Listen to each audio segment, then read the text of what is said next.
हाँ दोस्तों, फिर से खेसारी लाल का एक गाना और आने वाला है जिसका आप सब टीजर देख रहे हैं, तिलवा।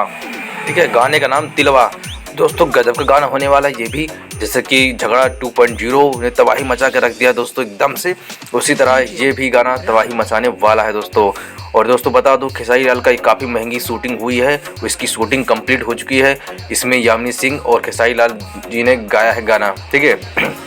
और जो इसमें फिट एक्टर है वो है नीलम गिरी, जो कि आप सब जानते होंगे, देखा है काफ़ी वीडियोस में, जो कि उनके सारे गाने हिट होते हैं।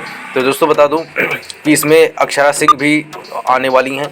तो दोस्तों उम्मीद करूंगा कि आप सभी इस वीडियो को जरूर से ज़रूर प्यार देंगे, सपोर्ट करेंगे। और दोस्तों बता दूं कि अभी तक मेरे चैनल को सब्सक्राइब नहीं किया, सब्सक्राइब कर लीजिए दोस्तों, क्योंकि मैं सबसे पहले अपडेट आपको दूंगा आज, ठीक है। जब भी रिलीज़ होगा और इसी जनवरी के बीते ही रिलीज़ हो जाएगा दोस्तों।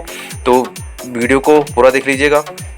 और इसमें एक अपडेट और देने वाला हूँ कि खेसारी लाल का एक फिल्म है जो शूटिंग होने वाला है दोस्तों, शूटिंग हो ही रहा है, ठीक है। जो कि मनाली में शूटिंग हो रहा है वीडियो साथ दोस्तों, तो देखना मत भूलिएगा तिलवा सॉन्ग खेसारी लाल का। और आज की वीडियो में इतना ही, फिर मिलेंगे नई वीडियो साथ दोस्तों। तब तक के लिए नमस्कार, जय हिंद दोस्तों।